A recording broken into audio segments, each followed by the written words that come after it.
لما نقول على الأهرامات والمعابد والآثار الموجودة لحد النهاردة إنها حضارة فرعونية أو آثار فرعونية، فده تكذيب لآيات القرآن الكريم، لأن القرآن قال إن ربنا سبحانه وتعالى دمر كل ما بناه فرعون وكل ما صنعه، بدليل قوله تعالى بسم الله الرحمن الرحيم ودمرنا ما كان يصنع فرعون وقومه وما كانوا يعرشون. الآية واضحة وصريحة بتقول إن كل ما صنعه فرعون قد تم تدميره، بدليل قوله تعالى أيضا بسم الله الرحمن الرحيم ألم ترى كيف فعل ربك بعاد إرم ذات العماد التي لم يخلق مثلها في البلاد وثمود الذين جابوا الصخر بالواد وفرعون ذي الأوتاد الذين طغوا في البلاد فأكثروا فيها الفساد فصب عليهم ربك صوت عذاب إن ربك لبالمرصاد. إذا آثار فرعون وما بناه فرعون لم يعد موجود إلى الآن، إذا كل ما صنعه فرعون تم تدميره ولم يعد له أي أثر. إذا بعد الأدلة القرآنية مش محتاجين أدلة تانية تثبت إن فرعون لم يعد له أي أثر وإن هي ليست حضارة فرعونية. ومع ذلك الأدلة كتير جدا وبرضه من القرآن الكريم.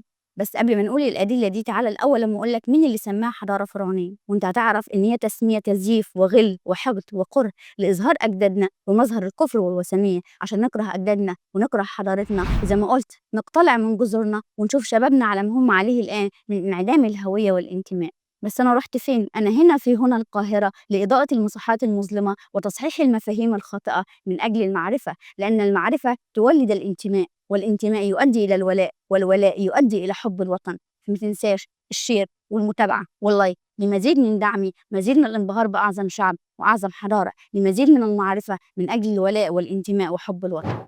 اللي أطلق الاسم ده على الحضارة المصرية وقال عليها حضارة فرعونية شخص يجمع 3 صفات، كل صفة منهم تخليك مش بس تكره الحضارة المصرية والمصريين، ده تخليك تكره هدومك وتكره نفسك شخصيا. الشخص ده هو فلاندر سبيتري، بريطاني يهودي صهيوني. بريطانيا اللي حاولت احتلال مصر أكتر من مرة، وعندما فشلت في احتلال مصر في حملة فريزر عام 1807 فضلت تخطط لاحتلال مصر مرة تانية، إلا أن نجحت في احتلال مصر عام 1882. فضلت أكتر من 70 سنة تخطط وتحلم باحتلال مصر، وبعد احتلالها لمصر في عام 1882 فضلت محتلة مصر أكتر من 74 سنة، إلا أنها فشلت في إحداث فتنة بين المسلمين والمسيحيين. ورغم ذلك لم يهدأ لها بال، وقعت العديد من الاتفاقيات مش بس لتفتيت مصر وتقسيمها بل لتفتيت الوطن العربي كله، فهي التي وقعت اتفاقية سايكس بيكو تقسيم الدول العربية، وهي التي أصدرت وعد بلفور وعد من لا يملك لمن لا يستحق، فهي التي وهبت فلسطين التي لا تملكها إلى اليهود الذين لا يستحقونها. فبريطانيا هي السبب فيما عليه الوطن العربي الآن، لأن هي اللي جابت الكيان الصهيوني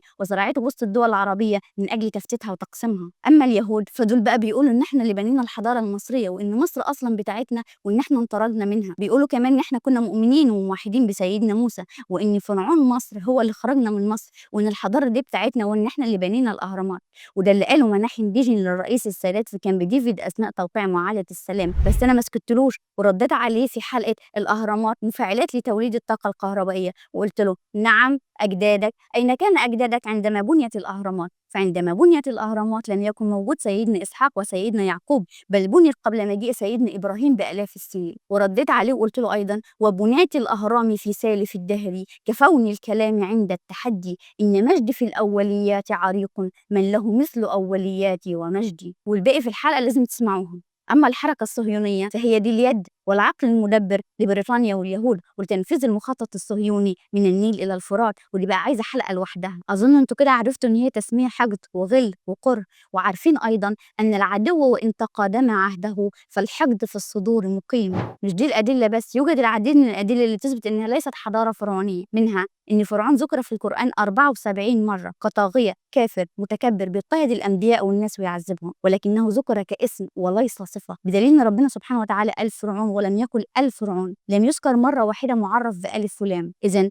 هو اسم شخص، بدليل أن ربنا سبحانه وتعالى قال فرعون وهامان، إذن هو اسم شخص زي ما هامان اسم شخص وليس صفة. كمان ربنا سبحانه وتعالى لما كان بيخاطب الملك كان بيقول الملك، لأن الملك صفة لحكام مصر، فعندما يخاطبه يقول الملك معرف بألف ولام. أما فرعون كان بيقول فرعون لأنه اسم وليس صفة. أيضا لم يوجد كلمة فرعون أو فراعنة في التاريخ المصري، فلدينا 561 ملك موجود أسمائهم داخل الخراطيش، لم يوجد في واحدة منهم اسم فرعون أو كلمة فرعون. والخرطوش هو كلمة يونانية معناها كرتوش، ولكن اسمها المصري شنرين، وده اللي كان بيكتب فيها اسم الملوك وصفاتهم. عشان كده لما يكون عندنا أحد من الكبار أو العظماء بنقول له شن ورنة، فهي كلمة مصرية قديمة واخدينها من أجدادنا. وهناك أدلة أيضا تثبت أن فرعون كان من الهكسوس اللي احتلوا مصر أكثر من 200 سنة، والهكسوس كانوا من سومر اللي بناها بني إسرائيل. بدليل إن سيدنا موسى لما كان بيخاطب الفرعون كان بيقول له أن أخرج معنا بني إسرائيل. رد عليه فرعون وقال له أجئتنا لتخرجنا من أرضنا بسحرك يا موسى. طلب سيدنا موسى كان واضح وصريح إن هو يخرج معه بني إسرائيل، ما طلبش إن فرعون يخرج معاه. ليه فرعون ضم نفسه معاهم وقال له أجئتنا لتخرجنا من أرضنا بسحرك يا موسى؟ سيدنا موسى طلب إن هو يخرج معه بني إسرائيل، ما طلبش فرعون. إذا فرعون لما يضم نفسه إليهم إذا هو منهم، إذا هو من بني إسرائيل. هناك أدلة تثبت إن فرعون من سومر اللي كان بيسكنها بني إسرائيل. دليل إن فرعون من بني إسرائيل ومن سومر إنه كان معروف عن سومر إن هم كانوا بيسكنوا الخيام وكانوا بيثبتوا الخيام دي بالأوتاد، والقرآن الكريم قال وفرعون نزيل الأوتاد. أيضا عرف عنهم بعد ذلك البناء بالطين، والقرآن الكريم قال على لسان فرعون فأوقد لي يا هامان على الطين فأجعل لي صرحا لعلي أطلع إلى إله موسى وإني لأظنه من الكاذبين. بينما كان معروف عن الحضارة المصرية التشييد بالحجارة والبناء الضخم، إذا الأوتاد والطين كانوا معروف عن الحضارة السومرية، وكان فرعون متمسك بفكر بلاده. ومحدش يقول لي إن الأوتاد هي الأهرامات والمعابد اللي ما زالت موجودة، لأن الآية واضحة وصريحة بتقول ودمرنا ما كان يصنع فرعون وقومه وما كانوا يعرشون. إذا لم تعد هناك أي آثار باقية لفرعون. من المدن اللي تم تدميرها هي مدينة أواريس، والمعروف إن مدينة أواريس كانت عاصمة الهكسوس في مصر، سواء كان التدمير بسبب بشري بسبب مطاردة أحمس الهكسوس داخل المدينة، أو بسبب طبيعي وهو جفاف فرع النيل اللي كان في مدينة أواريس وهلاك الزراعة، وإن الحكام قاموا بنقل الحجارة إلى العاصمة الجديدة. المهم إن المدينة اتدمرت تنفيذا وتصديقا لكلام المولى عز وجل ودمرنا ما كان يصنع فرعون وقومه وما كانوا يعرشون. إذا مدينة أواريس تم تدميرها وهي عاصمة الهكسوس، إذا فرعون من الهكسوس. عايزين نسيب كل الأدلة القرآنية دي اللي بتثبت إن آثار فرعون تم تدميرها وإن الحضارة المصرية ليست حضارة فرعونية، وما تردش على الدليل الضعيف اللي بيستند عليه ذلك البريطاني اليهود الصهيوني اللي سماهم كلهم فراعنة وسمى الحضارة المصرية العظيمة حضارة فرعونية عشان بيقول إن هم كانوا بيسكنوا البرعا، والبرعا يعني البيت العالي، وبرعا تبقى فرعا، وفرعا تبقى فرعون. راح أطلق عليهم كلهم فراعنة سلطة هي عشان ينسب كل ملوك العظام لشخص طاغية وكافر؟ لا، ده قاصد ومنشي يسموهم كلهم فراعنة ويسمي الحضارة المصرية العظيمة كلها حضارة فرعونية عشان ينسبها لشخص كافر وطاغية، عشان يقول على المصريين كفرة ووثنيين وإن هم اللي كانوا مؤمنين وموحدين وبيؤمنوا بسيدنا موسى، وإن إحنا المصريين الكفرة الوحشين اللي أخرجناهم من مصر، وإن مصر دي أرضهم. نسوا إن سيدنا موسى لما سابهم أيام معدودة رجع لقاهم بيعبدوا العجل. أما المصريين فهم مؤمنين وموحدين من زمن سيدنا إدريس إلى الآن. كمان المصريين كانوا مستعبدين ومحتلين زيهم زي بني إسرائيل، لأن مصر كانت في فترة احتلال،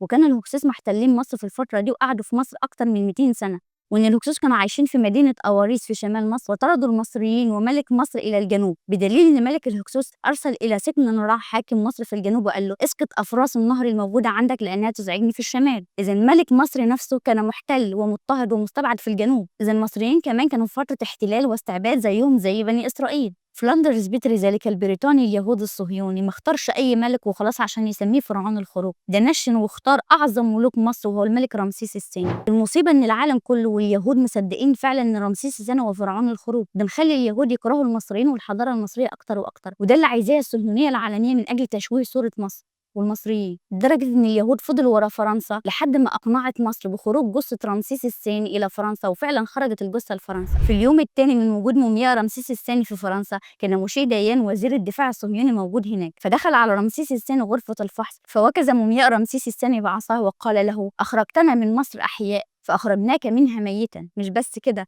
ده عرضوا مومياء الملك رمسيس الثاني في التلفزيون الفرنسي لمدة نص ساعة معرى من لفائفه ويقول للعالم إن ده فرعون الخروج، ده اللي أخرج اليهود من مصر عشان يزودوا كراهية اليهود للمصريين. بس المولى سبحانه وتعالى بيسخر للحق جنود تدافع عنه، فكانت كريستين لاروس عالمة الآثار الفرنسية صاحبة المليون نسخة التي طبعت أكثر من مليون نسخة دفاعا عن ملك رمسيس الثاني وأنه ليس فرعون الخروج. هناك العديد من الأدلة اللي بتثبت أن رمسيس الثاني ليس هو فرعون الخروج، منها ان القرآن الكريم قال على لسان زوجة فرعون ونتخذه ولدا لنا. اذا فرعون ما كانش عنده اولاد، بينما رمسيس الثاني كان عنده 100 ولد و60 بنت، اذا ما كانش محتاج اولاد. الدليل الثاني ايضا القرآن قال فاغرقنا آل فرعون وانتم تنظرون، اذا آل فرعون اللي هم اولاده وقومه غرقوا معه، إذا من خلفه ابنه في الحكم فهو ليس فرعون، لأن الآية واضحة وصريحة بتقول وأغرقنا آل فرعون، بينما رمسيس الثاني ولاده خلفوه في الحكم. الدليل الثالث إن رمسيس الثاني مات وعنده 96 سنة، إزاي كان هيطارد سيدنا موسى لحد البحر وهو في السن ده؟ الدليل أيضا لأنه كان معروف عنه البناء والعمارة لدرجة إن العلماء سموه الملك البناء.